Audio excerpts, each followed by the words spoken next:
Hey, welcome to another edition of RippleLIVE, episode 8. We've been doing this 8 weeks, Mark. 8 weeks. Well, not in the row, but 8 weeks. Right. So, right. But 8 times. Yeah. Hopefully we're getting it down.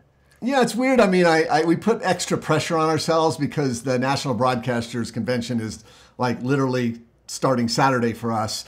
And so like, what are we doing? Well, we're doing a RippleLIVE before we leave. So, so hopefully we'll make it happen.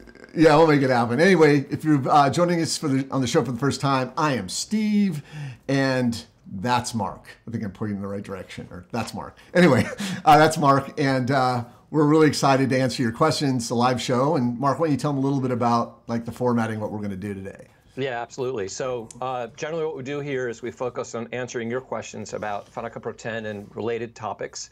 We'll each provide a couple tips to kind of get things started, get things rolling, but you can ask questions about anything. We'll do our best to answer your questions. Use the chat window to do it. You'll see the chat window there. And often we get too many to answer. So at the bottom, there's a little $sign. So if you really want to get your question answered, you can click that and you can make a small donation to support the show. You can do that whether or not you want your question answered, but we really appreciate it. And then you'll show up and you get pinned there, and then we'll try to make sure to jump on those to answer those as best as we can. So with that, I think, Steve, you want to talk a little bit about the contest winners from last week? Absolutely. So I announced, I think 2 weeks ago, that we're going to give away 2 free copies of our app. We released this really cool app in the App Store that works inside Final Cut. I'm going to go ahead and show it to you on my screen here real quick, and then I'll announce the winner. So basically, what we did was we released an app called Editing Faster in Final Cut Pro 10. It works within the app. I'll be showing some stuff from this tutorial a little bit later. I'm going to cherry pick one of my favorite tips, and I'll show you that later in the show. But this is the app that's a fluid process. This is the app that we're going to be giving away. So let's get to the winners. Let me jump to Keynote, and I'll open this up. And here we are. Oh, by the way, if you are going to NAB, come see Mark and I on Monday, April 8th at the Frame.io booth. Are you washing dishes back there, Mark? Anyway, I got some feedback that my audio was low, so I was bumping up my juice length a little bit. Let us know if that's better. This says I got another person saying my voice is muted. Well, I can hear you just fine. Anyway, so let's get to the contest winner. Okay, so I don't even know how to say that first name. I think it's Moises Freja. So I think that's correct. And then Jason Bruce, you are both the winners of our app. And just email us off after the show and we'll get you codes for that app. And so again, congratulations. All right, so Mark, I'm gonna, let's look at some questions here. And yeah, so I've had 4 or 5 people saying my audio's low. So just let us know if it's better or not. Not seeing a lot of questions yet. A lot of hellos from all over the world. Colombia, Arizona, Alberta, Canada, Quebec, everybody. So maybe I should jump in and get things started with a tip here. Yeah. Okay. I will share my screen and go to Final Cut. And by the way, so Steve and I are both doing tips based on some material that we'll be presenting at NAB this weekend. Everything starts this weekend. So one class I'm doing is an advanced color correction class, a 2.5-hour class, and I'm going to do a tip that comes from that class. So even if you're not going, you'll get maybe you'll get a little something out of this. And my tip is based on how you can manipulate black and white and tints in Final Cut in a very creative, flexible way. So I have this shot here, and the first thing I want to do is make a black and white version. And I want to show you a couple ways for doing that and show you how you can get much more flexible. So you might think, oh, well, I'll just add a color corrector, maybe just a color board. I'll go to saturation and pull the saturation down. Boom, I've got black and white. And that's true, and that's great. But the question kind of comes, well, how is it deciding to make it black and white? How is it mixing the color channels? And what I'm going to do, I've bladed this clip, so I've got a separate copy of it here. where it's just not a separate copy, it is bladed, that's not black and white.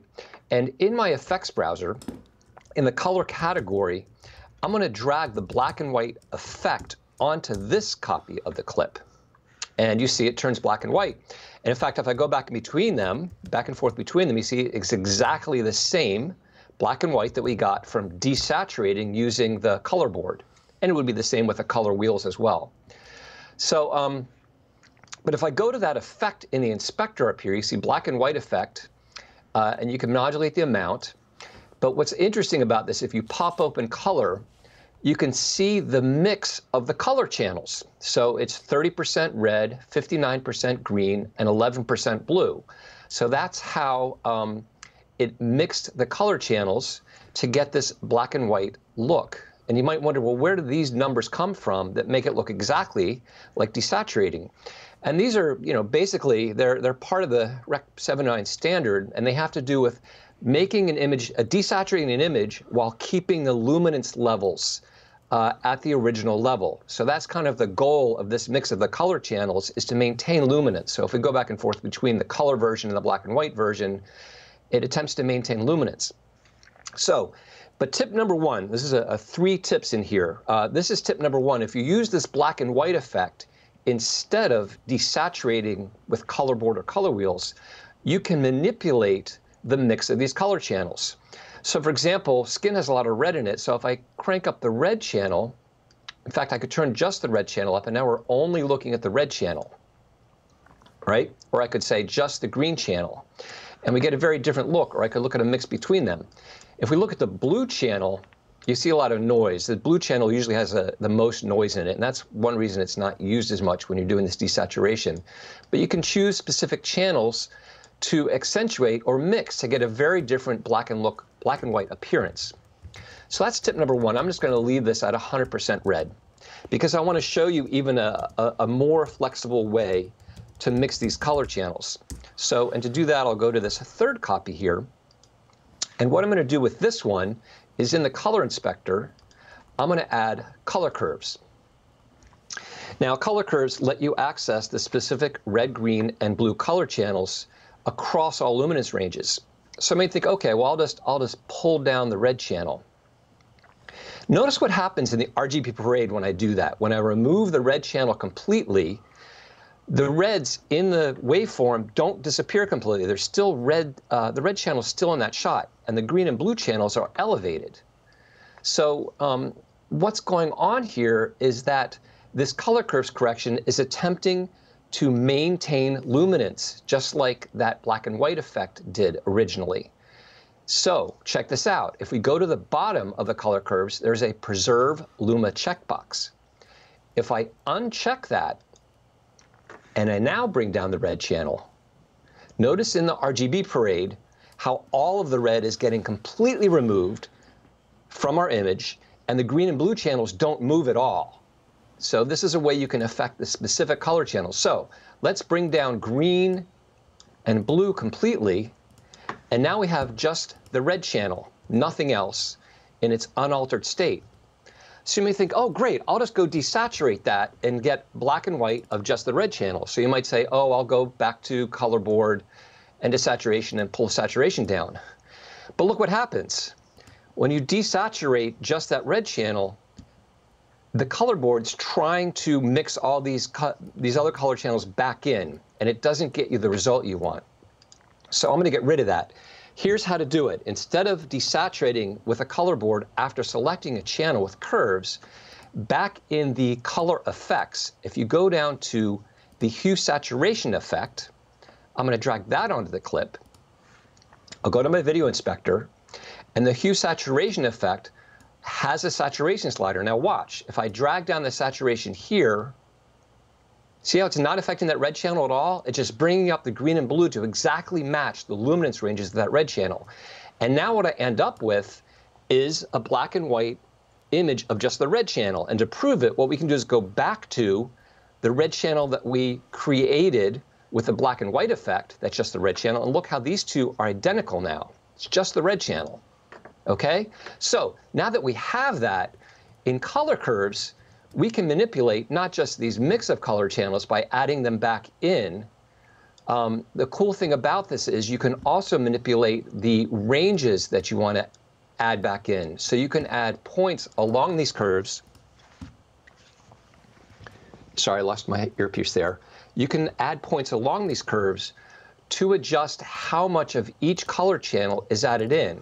And of course, you've got the Luma channel as well that you can adjust. So you can create very specific black and white effects where you manipulate each color channel along its luminance range independently.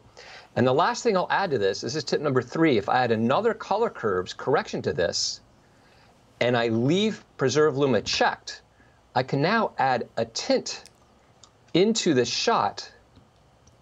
And what's so cool about this is as I'm adding this tint in, I'm not affecting what's pure black and what's pure white. I'm just tinting the shot by using the midpoint of these curves. And I create different kind of color tints. Let me do something like this. And check this out. If I really crush the blacks, you'll see the blacks remain completely black and the whites remain completely white. And I've just got a beautiful tinted shot with a specific tint color that I have total control over. So just as a reminder, the 3 tips is you can use this black and white effect in the color category of effects in order to select specific color channels, or you can use color curves as long as you turn off Preserve Luma and then use the hue saturation effect to make it black and white. And the 3rd tip is you can add a second color curves in order to create these kind of tints. So that's it. Let me know if you find that useful.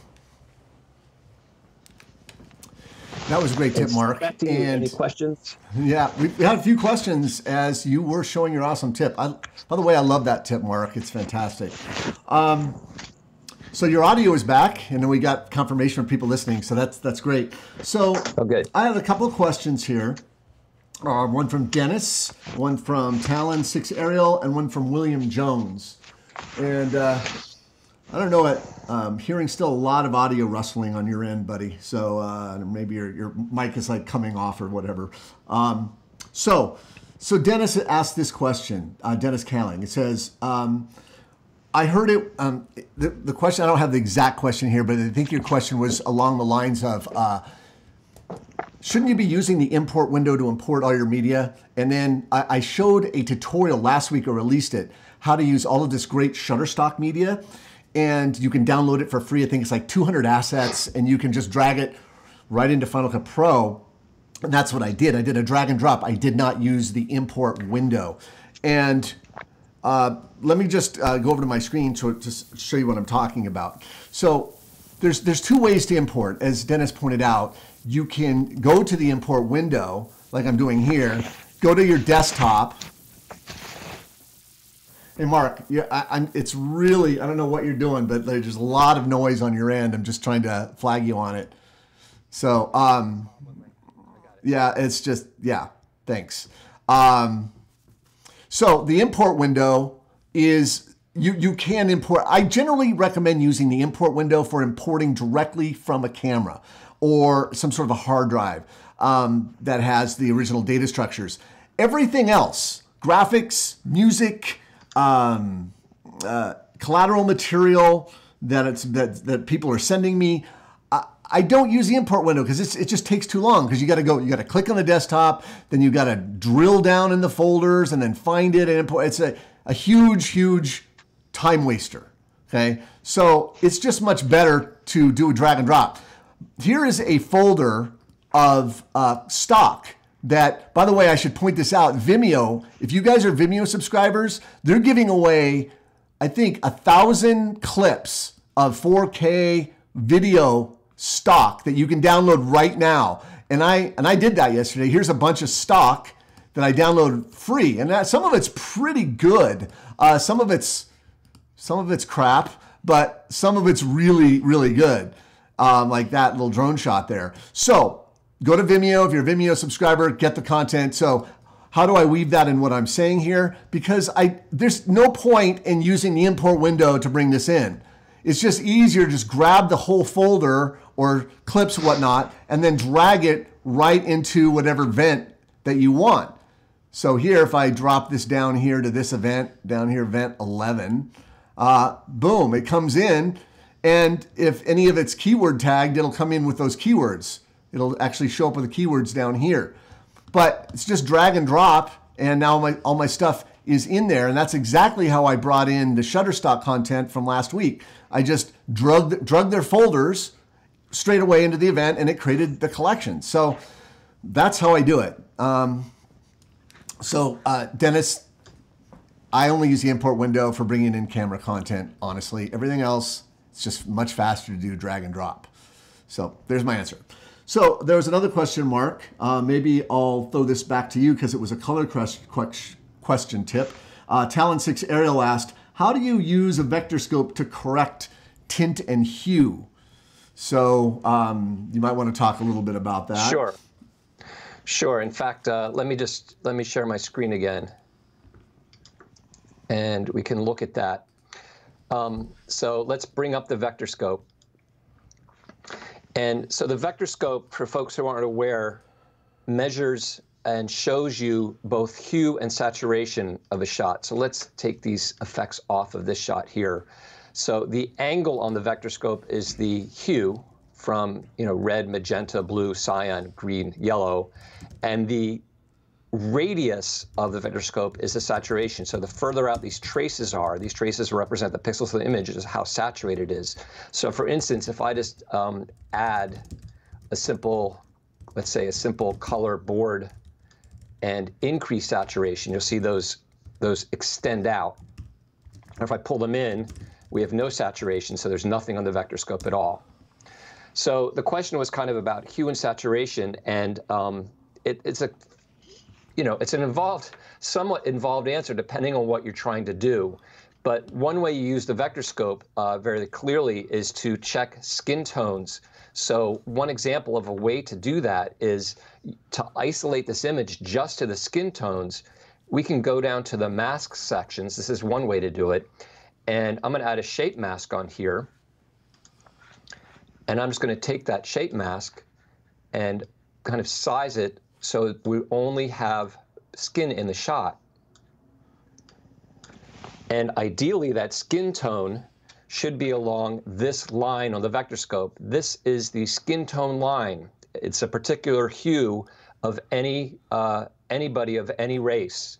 So although all of us, and Steve can cue the music for this, although we all have different saturation of the pigment in our skin that gives us a different look, whether you're African American or Asian or Indian or Chinese or Caucasian, we all have the same hue, just different levels of saturation. And you can use this to make sure that that skin tone, which in fact in this one it's way off. Let's turn off these other corrections and see, there we go, where you want to be along that skin tone line. You can also right click on here and choose a increase scale to 133% and see this is a little bit off. One thing I really love about color wheels, I'll just mention one more thing in color wheels, is if you turn on color wheels, I'll make sure this is reset. At the bottom, there is a hue control, temperature, tint, and hue. And hue will do something that you can't really do with any other control. It rotates these. In fact, I'll drag it. You can see how it rotates this all the way around. But you can use it to push the hues more directly on that line to get a more accurate skin tone. So once I've done that, I'll go ahead and turn off that shape mask. And that's just an example, one example of how to use the vector scope. All right, awesome. So I think there was a related question. You could probably answer this just on camera, Mark, is that you remember there's a feature for zooming in to the traces. It like pushes in, and the question was, is it more accurate if you use the zoom features, you can see the traces? I think, and I use the zoom feature when you don't have a lot of saturation in the image. You just, the traces aren't going in one direction. So sometimes zooming in does help if you don't have saturation. That would be my answer. Yeah. I mean, that's what it has showed, is you right click and choose that to zoom in just to get a better picture. You just be able to see it. I don't know if it's more accurate, just let you get a little closer look. Yeah, Dennis Kane, thank you very much for the contribution. Yep. Vidvertise asked, will you hear a decrease in fidelity if you import a music recording, but if you drag and drop an FCP, won't compress or correct it? No, FCP does nothing to the files by drag and drop. It's just taking the media and either transferring it into the library or creating a pointer file to where it exists on your hard drive, but it's not doing anything at all.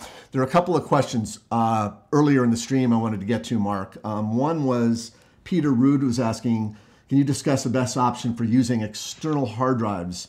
So SSDs, that sort of thing. I have a general answer for external. I mean, everything we do here is an external drive. We don't have our media stored inside the library, and the main reason is that we have multiple editors that need to access that media, and the media can't be accessed when it's inside the library. So we keep the libraries, often we'll keep the libraries on the local drive, like, because a lot of the new Macs have SSDs, and what's really nice is that if you keep the library local, you get the benefit of the speed of the SSD, because remember, a library is just a database that's constantly refreshing itself. So the faster the drive, the faster the database reacts. So I prefer to have the library, aka database, sitting on my SSD and my media on my RAID or on whatever RAID I'm using externally. But it's specifically, what SSD should I use or what should I buy? I mean, I don't know. Go to OWC and look at their ratings, whatever. I honestly, I'm sorry. I've used a lot of Seagate products. I use Samsung SSDs.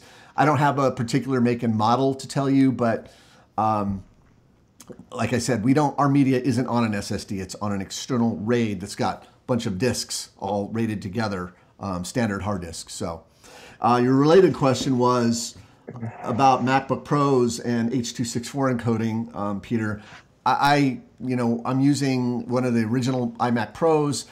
It's pretty good for H.264 encoding. I don't have any answer for like the new specs. I haven't tested it. I'll be at NAB. Well, Apple should have some of the new Macs there at the Faster Together event.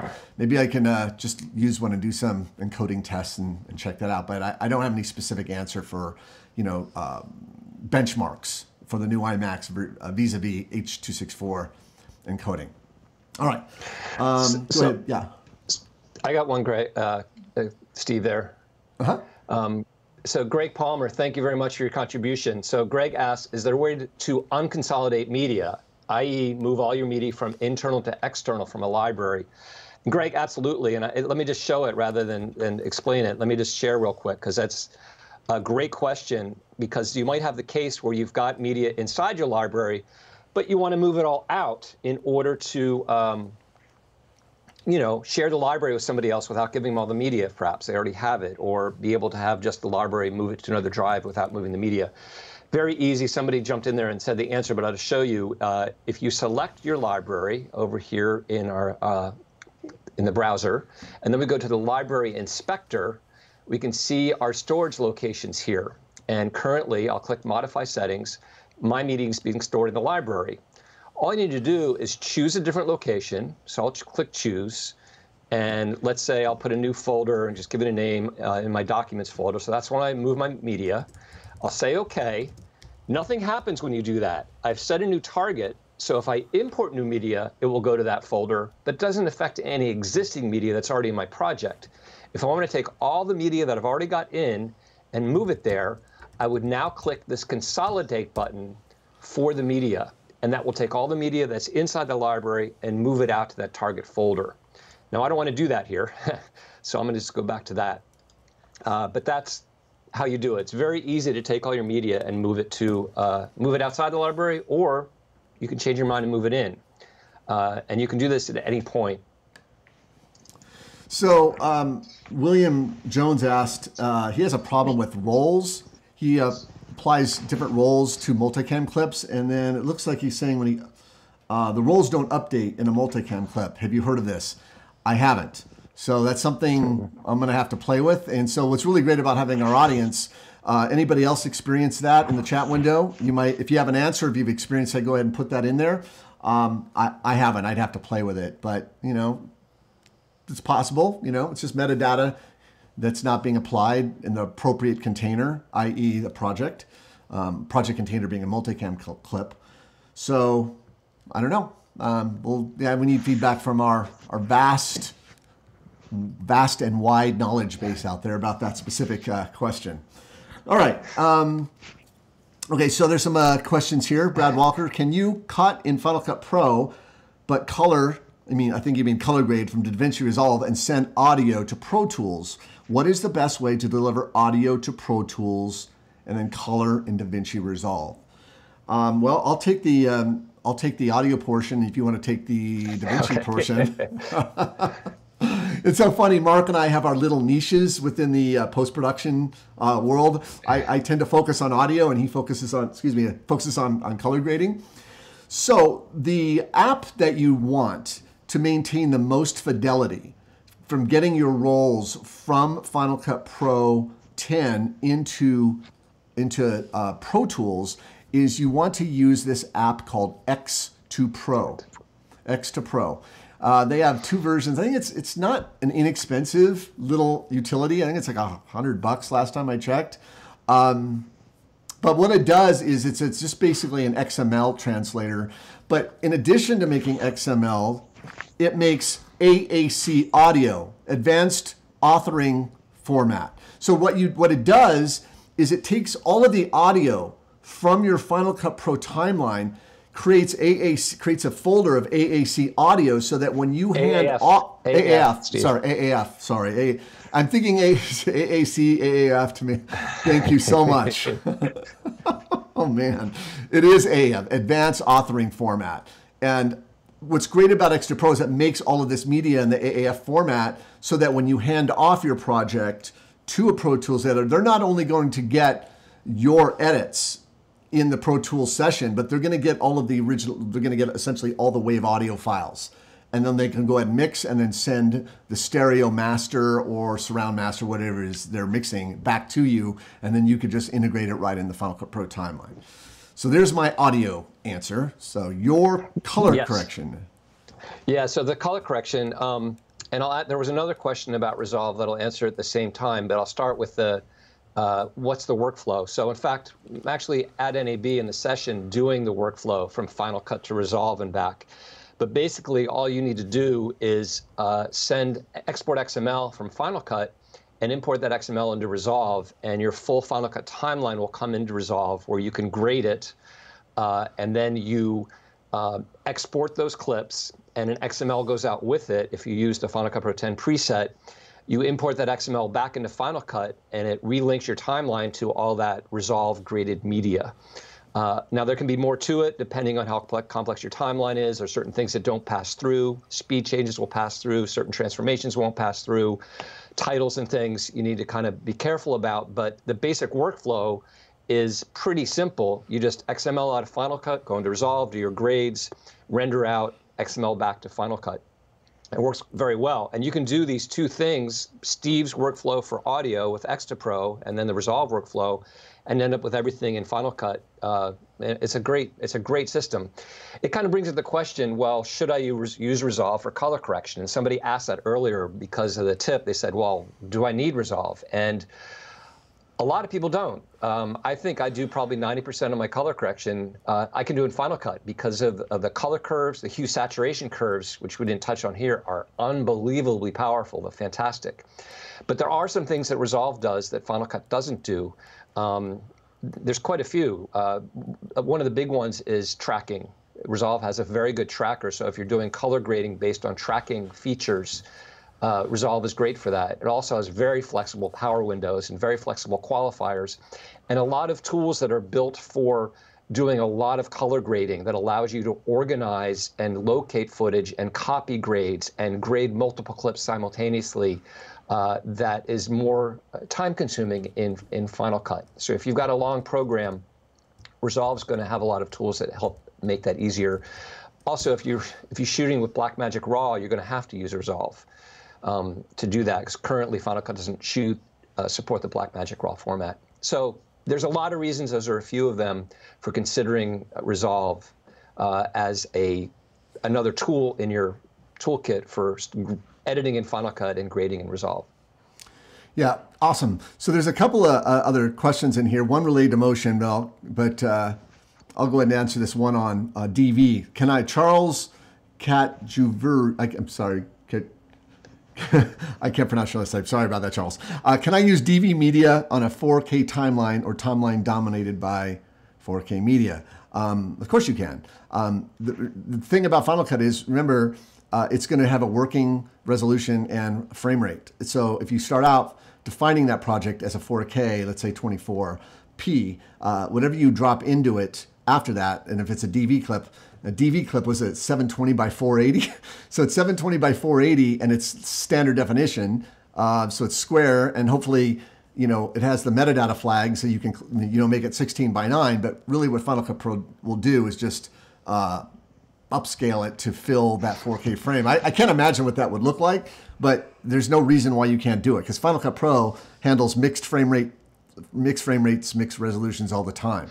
So it's just a question of, what are you willing to accept in terms of quality with the DV, because it's significantly lower resolution than HD, and now we're taking 4K, which is 4 times resolution of HD. So, but to answer your question, yes, it'll handle it just fine. So there was a motion question in there from Mark. I don't know if you saw it earlier. I did. Okay, do you want to answer that one? I did. So before I do, I just wanted to say thank you to Alexi Predit for the contribution. We really, really appreciate that. Let me just answer that real quickly. He says, I'm editing multicam at GH4K, GH4 4K using wide camera shot. What is the safe zoom in percentage? And somebody did answer it there. I think Robin did, and it's absolutely right. You can go up to 200% because, like Steve just said, 4K is 4 times as big, but it's actually 2 times in each direction. So you can go up to 200% zoom on a 4K clip in a 1080 timeline without losing any resolution, and you should be fine there. So the question was about motion. It was like, hey, why can't I just use the motion tracking built into Motion if I want to color grade something that's tracked, with a mask or what have you? And yes, you can track in Motion, but what I'm really talking about is tracking what in Resolve is called a power window. So you make a mask around a face, like a color mask or shape mask, and then track that. And Motion can track, but the tracking in Motion is built around compositing other elements into the scene, like replacing a screen or putting some other element on the screen. It's really not built for doing color correction.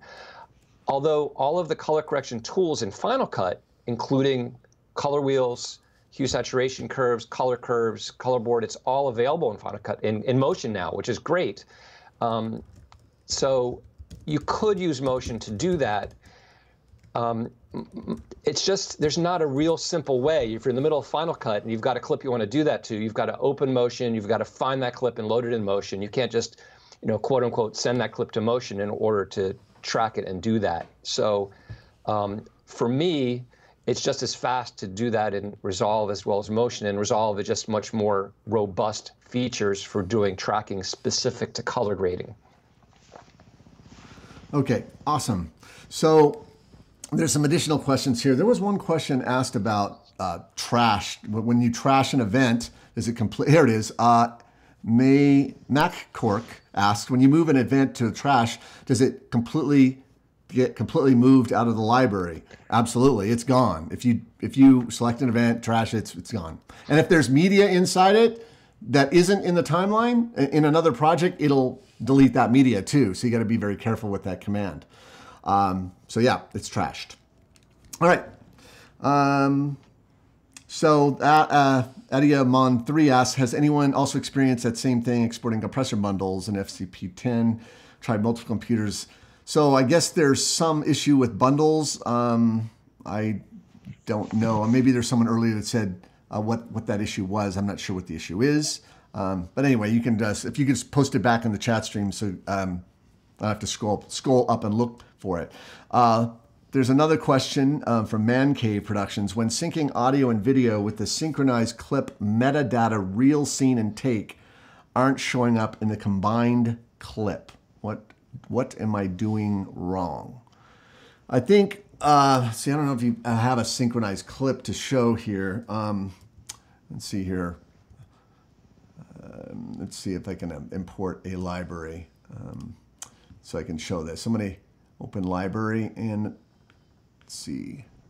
Let me open this multicam clip. I think what he's saying is like, okay, I have all these clips, and if I select a clip and I go over to the info inspector, I'm adding metadata to the clip here. So I have all this metadata that I can add, specifically the scene and the take and the reel, which you see right here. I can put in the scene here. I can say mountain whatever, mountain sing. So that's the scene, and maybe it's take 2, what have you. And I think what he's saying is when you put this into some sort of a synchronized clip, you lose the metadata. So if I'm gonna go ahead and see what happens here. I'm like on the limb here. So if I select this clip, which I have the metadata on, and I command click this one, and I'm gonna synchronize these, and I'll synchronize them with audio. And it's gonna create a synchronized clip. Hopefully, there it is. So he's saying that now when I select now I have this container clip, and this is the heart of the problem. You can see this is a synchronized clip, but you'll notice here that the data that I just put in, like the reel and scene and take, is not there. And I think this is the hardest question, because the way Final Cut Pro thinks of this clip here, it's a container clip. In a way, it's a new instance of a clip. It's independent from the little pieces that made it up. So like if I went into this synchronized clip by selecting it and then opening clip, you could see, I should believe that, yeah, if I select the clip inside the container, look, there's my metadata. I know that doesn't help you, but that's how it currently works, is as soon as you put all that stuff in there. So really if you need the metadata, here's what you need to do. You need to synchronize your clips and then add the metadata after you create the synchronized clip, because that's the clip that's going to end up in your timeline that you're going to be editing with. So that's just how it works. All right, so I was glad I was able to answer that question for you. All right, excellent. Those are fun those metadata questions. All right, some new questions while I was demoing that, Mark? Yeah, there's a couple of questions there. One is a question about ProRes Raw, and I have had some experience with ProRes Raw. They're asking, so what the question is, let me see if I can find it now. It's tough to find these once they scroll by here, but the question was about ProRes Raw, how is it different than other video? So ProRes Raw is another RAW format and works very much like other RAW formats like Red Raw, or Blackmagic has a RAW format. And what that RAW format does is takes that raw sensor data when it was shot, and debayers or demosaics it. It's the raw data off the sensor, and it translates that into a visible form, but you have access to that raw data. So it's a step above log, and log is a way of having more dynamic range in your shot. It basically gives you all that flexibility to access the original raw data. So you can choose your own raw to log conversion. In fact, if I can share my screen, I'll just show you real quickly what that looks like. So I have here a raw clip in the timeline. And let me just set both these to none, first of all. So this is a ProRes Raw clip. And it looks a little crazy right here because I've taken off the conversion to log. Here it is with nothing converted at all. And this, by the way, this is thanks to Film Plus Gear for supplying this. They just open it, because I'm not having anything that shoots ProRes Raw right now, but I just grabbed a clip from Film Plus Gear that supplied it here. So if you look in the inspector, you can choose your raw to log conversion. So you can take that raw clip and put it in a log space, and this should be selected automatically based on the metadata that came with that clip, based on what camera shot it. So the log conversion is usually camera specific, and this was a Sony camera that shot that. So you can see, in fact, let me bring my scopes back and put them back to the vector scope. So you can see, sorry, back to the waveform. You can see sort of the compressed dynamic range that you usually see with a log clip. So this takes that raw and puts it in a log color space, which you can now grade as log, or you can choose to apply a LUT also usually from the same camera manufacturer, that should put it in the Rec 709 color space. And then you can grade from there, or use it as is, or use this as a temporary grade, just like you would with any other log footage. So you can treat this as log footage by doing a log conversion, but you can also turn off all of that, and by default, this will look completely blown out. It's being clipped right now, and it looks completely blown out. Let me turn off that color wheels correction that's on there. You can see it looks completely blown out because this is the original raw data that's not being converted to log. So it's really useful in HDR workflows. And I'm not in an HDR project right now, but I could put on a color wheels correction in order to pull that. Let me just reset it. In order to pull these values back into, and let's look at all wheels together here. I can take my highlights and pull them down and get them within legal limits in Rec 709. So you've got access to all of this shadow and highlight detail, even though it looks completely blown out. If you don't want to apply a log conversion up front, you can just grade it directly. So it just gives you a lot more flexibility in grading. And ProRes Raw has very low data rates versus other raw options. Okay, there's some other really great questions that are coming in that I definitely want to get to. One question earlier, let's see, from Poland came in. Pazimo, okay, Pazimo Shazanecki. Okay, forgive me if I've just butchered your name. Greetings from Poland. One important question: how to flatten the addition of 4 cameras, multicam, before exporting to Resolve. The colors have problems with conforming. So have you, Mark, worked with any sort of multicam sending over to Resolve? I have. And if you send a multicam to Resolve, it works. You don't need, there is no consolidate function in Final Cut. It stays as a multicam clip. But when you send that to Resolve, the active angle is what you'll see in Resolve. And then that's what will get baked out. When you send it back to Final Cut, you won't still be able to switch angles because only one angle will be corrected. But if you send the XML over, it will come in as a regular clip with the active angle, the one available for grading. Awesome. Okay, some additional questions that have come in. Let's see here. So Greg Palmer asked, when you copy project from one library to the other, does all of the unused media go with the project? Absolutely, it does. So you have a project, and let's say it's got 10 clips in it, but all those 10 clips are referencing 20 gigs of media. When you take that project, move to another library, that 20 gigs of media is now referenced by that new, or if it's a managed library, all that 20 gigs of media gets moved into that target library. So doesn't matter if the media is used or not. If you're only using a fraction of the media, the entire clip gets moved. That's just the way it works. Yeah. Okay. Edgar says, I'm sorry. Edgar says you can change angles in Resolve. So that may well be. I haven't tried to do that. I just know it comes in and works. But great, you can even change the angles in Resolve right in the edit page. Yep. Okay. So Brad Walker's asking, do you calibrate your iMac Pro before color grading? What's the best way to set up your monitor?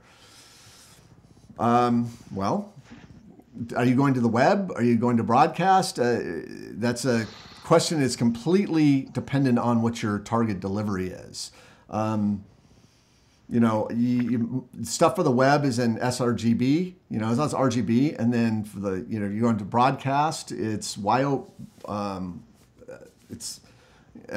just drawing a blank on the form, but it's a different color space. If you're going to broadcast, you should be using a connected broadcast display and looking at a broadcast display.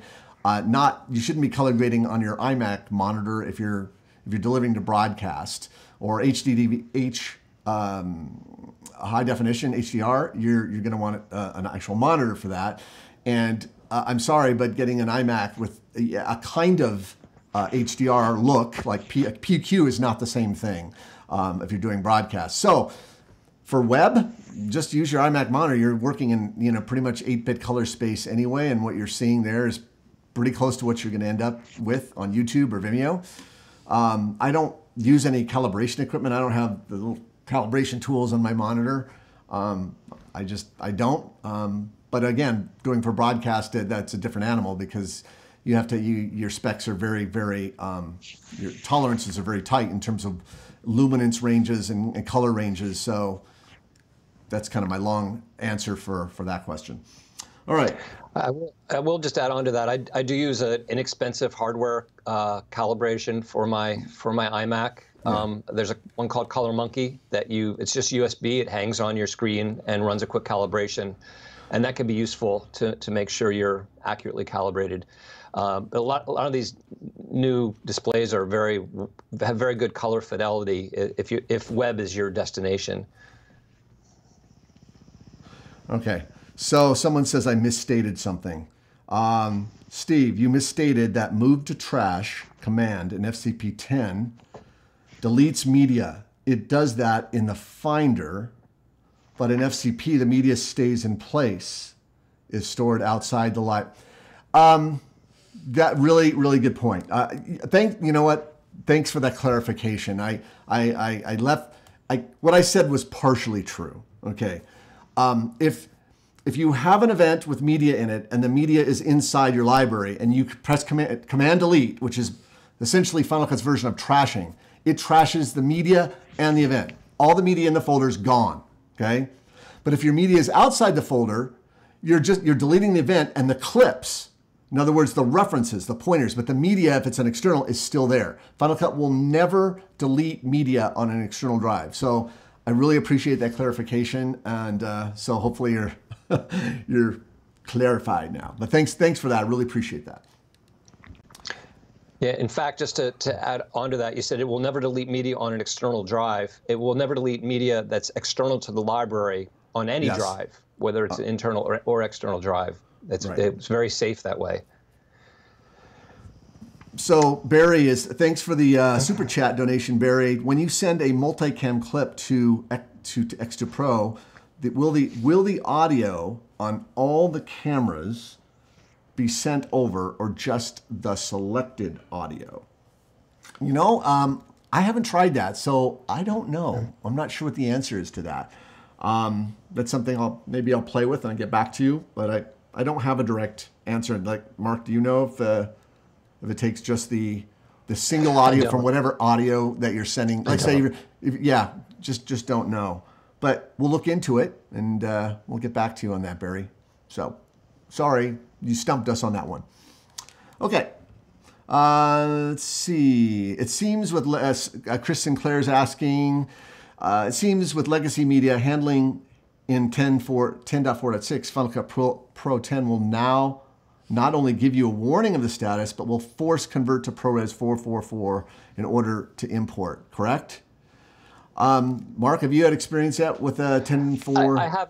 It hasn't warned me. I've seen many people post the warning that now comes up that gives you the opportunity to convert media so it will be available. I didn't know it forced it. I thought it was an option that you could import without it doing that, but maybe it does force it. I don't know, because every library I have, I had a bunch of old DV stuff, and at first it was identified as something that would need to be converted before the new version of Final Cut come out, and now all that stuff's okay. So I'm not working with any media I'm getting a trigger for that warning right now. Maybe somebody else can jump in who has gone through that and tell us whether it forces you to convert it if you want to import it. Yep. Awesome. So earlier I was saying, what's a color space for broadcast? Faxoli said 709. I don't know. I just drew a blank. For HDR, it's Rec 2020. You start dealing with just numbers after a while and letters. It's just, right? I mean, I called AAC earlier, didn't I? I'm just like, I don't know. I'm losing it. It's morning. You're an evening person. Oh, my gosh. Here's a question. Yeah. I got Robert A says, can you import 360 footage to Final Cut Pro and not have to stitch until you're ready to export? And the second, are there any Final Cut Pro plugins enabling LUTs to be used? So you want to answer about the stitching? Yeah, Premiere has a lot more maturity in the 360 arena. It just does. And sorry to say that, but I think Final Cut has way better 360 tools than Premiere. I just do. I've used them both, and Premiere's UI for 360 is clunky. But what it does have for it is they have manufacturers like Insta360, which is, they're huge right now. They're like the GoPro of 360 right now. They're eating GoPro's lunch, as far as I'm concerned, in the camera space. And they make a plugin for Premiere that allows you to essentially work with the footage and the 360 footage, and then when you're done, it like stitches it for you. So you don't have to stitch it and then edit. You can start editing it right away. And then, I haven't played with this, but my understanding is that it works like that, where it takes the stitching kind of out of the equation so you can focus on the story you want to tell. There is no plugin like that for Final Cut. I really feel like there should be. The owner or the CEO of Insta360 has hinted, because I follow him on Facebook, he's hinted that they have something in the works for Final Cut Pro 10. They know Final Cut Pro 10 is a big market. So I'm hoping that we'll see something at NAB. At Insta360. They're one of the booths that I happen to like to visit because I like their cameras very much. I own two of them, a Pro 360 camera and a Fusion. So yeah, Premiere, and the other thing Final Cut doesn't have, and I wish it did, is like there's no support for like 180 3D. So that's something I'm hoping that will be supported in the future, because I think 180 video is going to be, it's up and coming. So we'll see. There's a second part to that question, wasn't there, Mark? Yeah, about any plugins enabling LUTs to be used. And I assume they mean LUTs on 360 footage, but I don't know anybody shooting log in 360, so I don't know what that would be about. I guess you could apply regular creative LUTs to 360 footage if you wanted to. Yeah, but I would just grade it. I would just grade it. So Chris is asking, clips are effectively translated, taking across the audio of the selected angle. Auditions must be finalized first before exporting XML. This, again, thanks, Chris. Thanks for putting that up there, because obviously we would have to have experience in every single workflow through, we just don't. So that's really great having a community that actually using these tools in various settings. Okay, cool. I got Peter Rude is asking, ProRes 422 or 444, what's the difference? So it's actually ProRes 4444. There's 4 of those 4s. And the important thing about ProRes 4x4, easier way to say it, is that the ProRes 4x4 includes an alpha channel, so it has transparency information. So if you need that transparency information because you're exporting clips that need to be composited on top of other clips, for example, you're going to want to use ProRes 4x4. It also has more color fidelity because it's got the full sampling. That's what the 444 is versus 422. If you don't need, honestly, if you don't need the animation codec, 422 is probably going to be fine for you, 422 or 422 HQ for most things. And a lot of times, depending on what you're doing, ProRes LT is actually outstanding and quite a bit lighter weight in terms of file size. So, but the main thing is about 4x4 is the alpha channel. Right. So there were some questions about compressor earlier. There's some questions about, is it best to output a master file prior to outputting?